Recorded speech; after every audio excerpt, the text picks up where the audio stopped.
kita yang ditambah sangat ibadah kita yang sering-sering disebut nih, kalau Inang nggak monoton. setuju sih, Iya, iya. apa, Monoton ya sih, istilah pasti banyak monoton ya, banget. sebetulnya Inang sendiri nggak setuju. Ketika buka Instagram atau TikTok, ngelihat konten agama aja kayaknya skip dulu lah gitu-gitu Iya. kan. Tapi pernah merasa berdosa nggak sih kalau nge-skip itu? Episode ini kita akan ngebahas apa aja sih, ya hari ini kita akan membahas tentang Gen Z. Shalom semuanya. Shalom, shalom, shalom. Kembali lagi bersama kita. Aku Risa Sijabat, aku Yemi Masih Ramata. Dalam acara Sharing with Naposo Metro.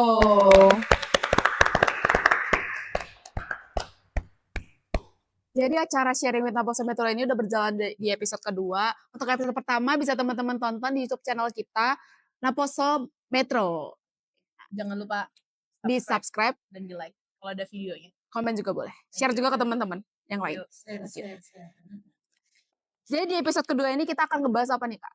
Kita akan ngebahas tentang Gen Z yang ngebahas tentang fokusnya adalah antara identitas, hobi, dan iman. Oke. Hari ini kita juga udah menghadirkan kembali narasumber yang sama di episode yang pertama yaitu Inang Bibelpros Simbolon. Shalom, shalom, sampai berjumpa kembali. Ya, oke. Di episode ini kita akan ngebahas apa aja sih. Ya, hari ini kita akan membahas tentang Gen Z. Jadi sedikit yang aku tahu tentang Gen Z ini yaitu orang-orang yang kelahiran antara 1990-an sampai 2012-an ya, Nang. Iya. 2012-an, 2010 gitu kan. Nah, kenapa sih Nang? Untuk pertanyaan pembuka yang pertama ini aku kepo banget kenapa Gen Z ini seolah-olah selalu diagung-agungkan, bukan dia apa ya Kak, selalu disebut-sebut gitu. Kan ada tren-tren yang kayak Gen Z ketika jadi PNS, Gen Z ketika jadi apa, kerja-kerja apa gitu kan. Apa sih Nang yang membedakan Gen Z ini dengan generasi-generasi yang lain? Hal unik apa gitu Nang? Ada. Ya, teman-teman, ini topik yang sangat menarik untuk kita bahas dan bicarakan ya. Sama seperti yang telah disampaikan oleh teman kita Risa tadi, bahwa rentang usia Gen Z itu sendiri dimulai dari tahun kelahiran sekitar 1990-an hingga 2010-an lah ya, sampai 2012. Nah, kenapa Gen Z ini dalam tanda kutip seolah-olah sepertinya unik ya, unik dalam segala bidang. Memang harus kita akui kenapa unik, karena generasi ini tumbuh di generasi teknologi dan media sosial, sehingga sejak kecil mereka sudah berkembang dalam hal itu. Sering kan disebut bahwa Gen Z itu sendiri adalah generasi yang melek teknologi. Kalau dia sudah menguasai teknologi, tentu pasti lebih kreatif, memiliki kesadaran yang tinggi tentang sosial, perkembangan zaman, dan juga keberagaman yang ada. Itu sebabnya generasi ini disebut dalam tanda kutip sebagai generasi yang unik ya. Oke, Nang. Pertanyaan yang pertama nih, yang mulai fokus di tema kita. Bagaimana sih Inang melihat fenomena di mana generasi Gen Z ini cenderung mencari identitas dan pengakuan melalui bakat dan minat mereka, dan dampaknya terhadap peran label keagamaan dalam kehidupan kita tuh apa sih, Nang? Iya, karena dampak ini kalau berbicara tentang dampak ini tentu sangat berdampak ya.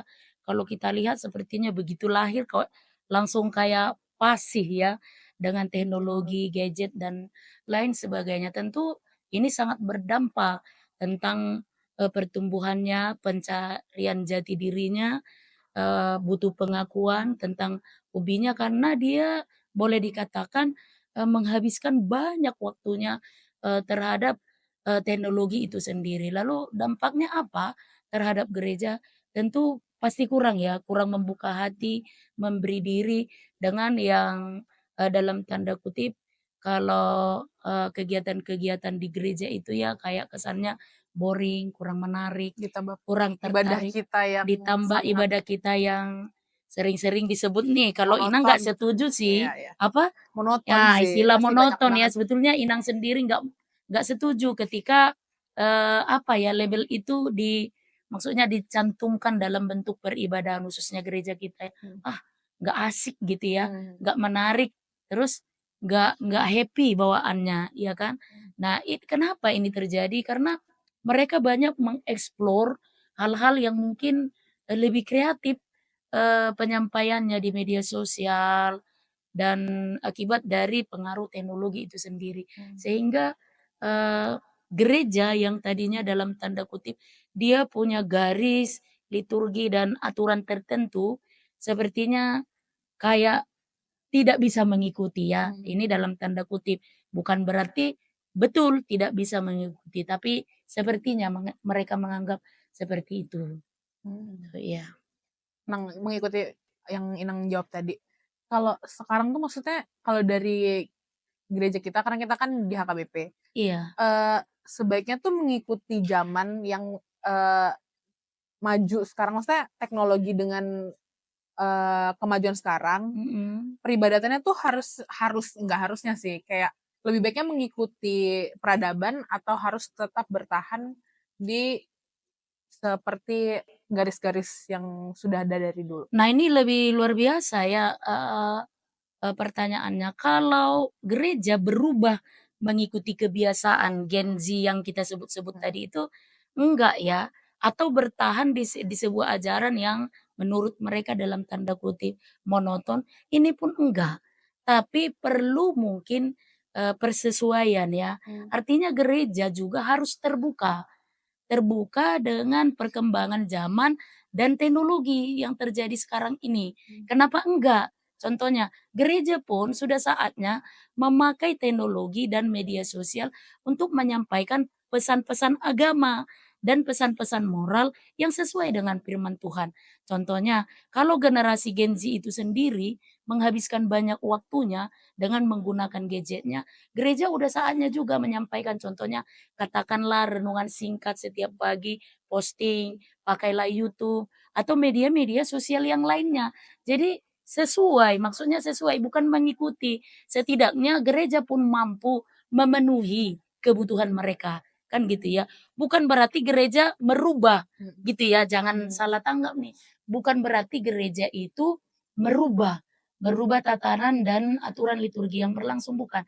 Tapi gereja juga sudah saatnya membuka diri, melibatkan media sosial yang ada untuk menyampaikan pesan-pesan moral dan nilai-nilai keagamaan itu sendiri supaya sampai ke generasi Gen Z itu sendiri, gitu. Aku mau tanya nih, Lang, tapi gimana nih cara anak muda biar bisa, tertarik ke konten-konten agama yang mungkin disebarkan, menggunakan teknologi teknologi yang udah ada gitu? Karena kan banyak anak muda yang kayak mungkin, ketika buka Instagram atau Mhm, TikTok ngelihat konten agama aja kayaknya skip dulu lah gitu-gitu iya, kan. Tapi pernah merasa heeh. berdosa nggak sih kalau nge-skip itu? Iya, sebenarnya aku pribadi juga selalu ngerasa bersalah di hal Kalau kayak aku gitu. nge-skip itu Berarti rasanya kalau jujur gimana? nih, kalau Iya, ada renungan Tapi lewat skip nggak sih? iya, jadi kadang kadang aku punya kayak kalau nge-skip tuh kayak, berdosa banget lagi gue. iya, punya rasa harus ditonton Iya, harus tapi nonton. nggak into ke situ Iya, gitu loh, Kang. iya, Nggak iya. Mhm. nggak apa Kayak sih, bukan bukan apa ya, iya, bukan bukan dari dari hati. hati. Iya, Iya, iya bukan nggak dari sih? hati, kayak cuma Terlalu agak kasar cuman kayak iya iya, itulah kenyataannya karena Sebetulnya kita nggak juga iya, iya, kasar, iya, gitu iya, nggak iya. kasar, jujur Iya, gitu. iya, jujur ya, boleh jujur, jujur ya. Jujur. Jujur jujur banget. Nah, seperti yang Inang sampaikan di awal tadi bahwa kenapa generasi, atau katakanlah Gen Z ini lebih unik, karena mereka lebih menguasai teknologi ya. Artinya gereja pun harus memberikan ruang ke mereka ini, Mmm. ya.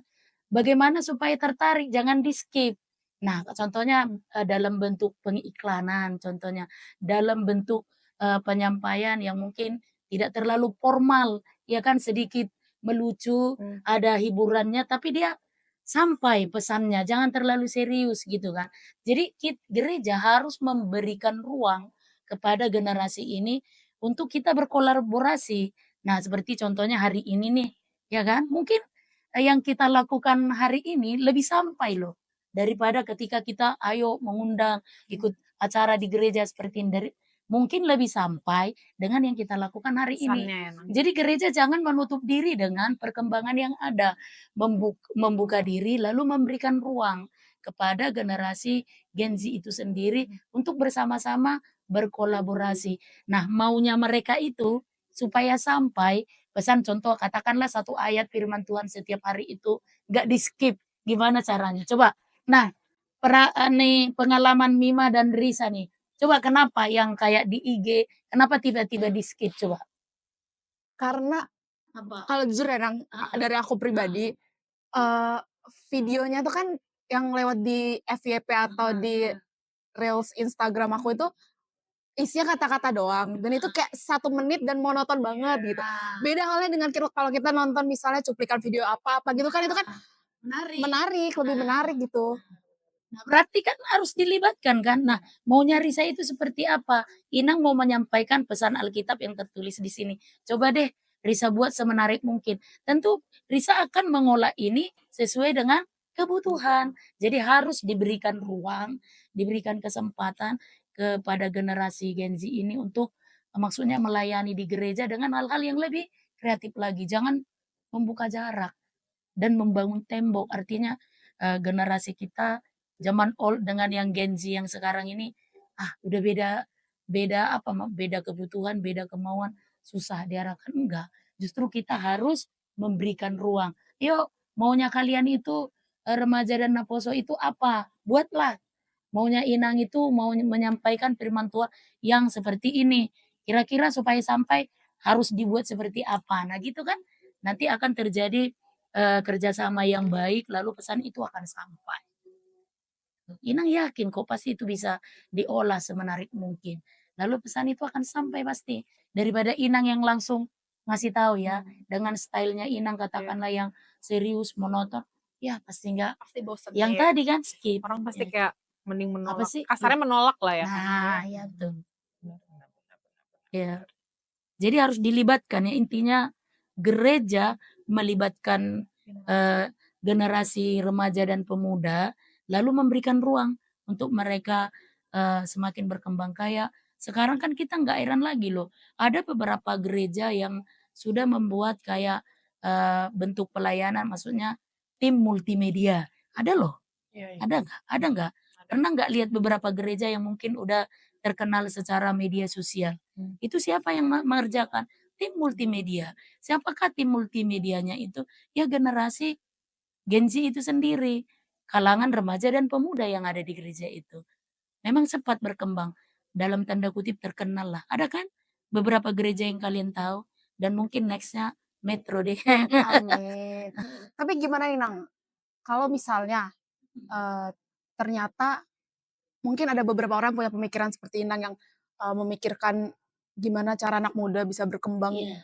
biar relevan ke anak-anak muda sekarang. Tapi kan untuk punya ide itu kan harus ada banyak orang yang mungkin idenya tidak seperti Inang gitu. Misalnya nih kayak mungkin orang tua kita yang Iya. bukan masuk Gen Z, tapi Iya. bagaimana peran Inang mungkin, Inang atau pelayan-pelayan gereja yang lain untuk bisa mengubah stigma orang tua itu, biar bisa mendukung si Gen Z ini gitu. Iya benar. Yang pengen mencoba ya. Kalau jujur ya, Inang pribadi, dimanapun Inang melayani, Inang selalu membuka hati seluas-luasnya dan memberikan waktu seluas-luasnya juga khusus kepada remaja dan Naposo sekolah minggu. Karena apa? Menurut Inang, ketiga generasi inilah yang bakalan menjadi cikal bakal penerus gereja toh, bukan orang tua. Nah, apakah ada tantangan? Justru banyak dan besar. Ya, di kawan-kawan Paralado contohnya. Ketika Naposo menyampaikan usul seperti ini, Inang tabay masono. Dari Inangnya sambut baik nih, karena Inang sangat terbuka dengan maksudnya maunya remaja dan pemuda itu yang mencoba membuat bentuk peribadahan yang lebih kreatif lalu sampai pesannya. Nah, nanti kita coba utarakan, daki ada bahasa songoni. Nah, gitu kan contohnya. Ngerti enggak? Itu kan gak pernah terjadi. Janganlah langsung ada jarak. Kita langsung ngedown sendiri gitu. Karena ada pembatasan. Iya. Termasuk orang tuamu. Iya. Kok terlalu maju Naposo sekarang ini. Nah menurut mereka zaman Naposo waktu mereka dulu gak seperti itu. Cenderung gak yakin juga gak sih Nang? Benar. Underestimate lah ya. Nah betul. Lalu apakah maksudnya, yang Inang lakukan itu ya tadi ya. Jadi mungkin di pertemuan-pertemuan katakanlah mungkin di pertemuan resmi kita akan sampaikan gitu loh. Jadi salah satu pendukung lah kita ketika ada masukan yang, baik dan memajukan memang untuk generasi muda. Lalu ketika kita bertemu di kategori yang lain yang di luar Naposo, lansia, ina, ama, kita akan mencoba membuka itu. Bagaimana caranya supaya lebih terbuka. Jangan menganggap maksudnya Naposo ini, "Ah, bemaju huru Naposo sonarion," gitu kan, maksud enggak. Iya kan, langsung membuat batas toh. Iya. Contohnya ada ide nih, "Ah, pemaju huru na poso sonarion, na joloi badang songoni." Dia selalu banding-bandingkan kan. Zamannya yang jadul, yang dulu yang notabene Yang karena handphone pun terbatas, enggak heeh, loh. iya iya. Terbatas Kalaupun teknologi itu ada udah nggak hitungan ada lah. jari toh, Iya iya iya. dan gak sehebat Bener. yang Sekarang. sekarang dan secanggih yang sekarang. Sekarang. Coba yang sekarang. Kita mau apapun, mau cari apapun, semua tersedia toh. Dan gak semua orang tua kita di rumah menguasai itu. Dan gak semua juga para pelayan kita membuka diri tentang terhadap hal itu. Tapi jangan patah semangat. Maksudnya ini kan bagian tantangan kita juga. Karena untuk membuat mereka terbuka seterbuka-bukanya terhadap teknologi, nggak bisa juga kita samakan, kan udah beda zaman nih. Nah, jadi caranya gimana supaya ada jembatan yang menghubungkan kedua zaman yang berbeda ini. Di sinilah letak para katakanlah pemimpin, orang tua udah saatnya memang membuka diri. Bukan ikut arus ya, tapi membuka diri. Banyak kok hal-hal positif yang bisa kita lihat dari perkembangan Gen Z itu sendiri. Inang sendiri berusaha menyesuaikannya dari style dan cara-cara melayani yang mungkin zaman dulu kita bandingkan ya 10 atau 5 tahun yang lalu ke zaman yang sekarang, kita perlu belajar. Nah, disinilah letak, perlu ada diadakan penyegaran, pembaharuan, atau apa semacam seminar gitu loh. Itu peruntukannya untuk siapa? Yang kita beda generasi ini. Supaya Menyamakan ya. setidaknya menyesuaikan. Iya benar-benar. Iya, jangan Kalau terlalu menyamakan kayaknya ketinggalan. berat ya, namun lebih ke Kalau itu menyesuaikan. mungkin enggak menyesuaikan. Kalau menyamakan kayaknya Susah loh. enggak loh. Gak bakal Enggak sama, mungkin gak kan. bakal sama. Enggak bakalan sama Iya, loh. benar. Rentang waktunya bisa 20 sampai 30 tahun kan. Iya, benar. Nah, menyesuaikan. Perbedaannya Setidaknya jauh. ketika kita diperkenalkan dengan Gen Z itu seperti apa sih? Setidaknya kita kan maksud, oh ternyata mereka butuh yang seperti ini. Dukungan yang seperti ini. Dorongan yang seperti ini.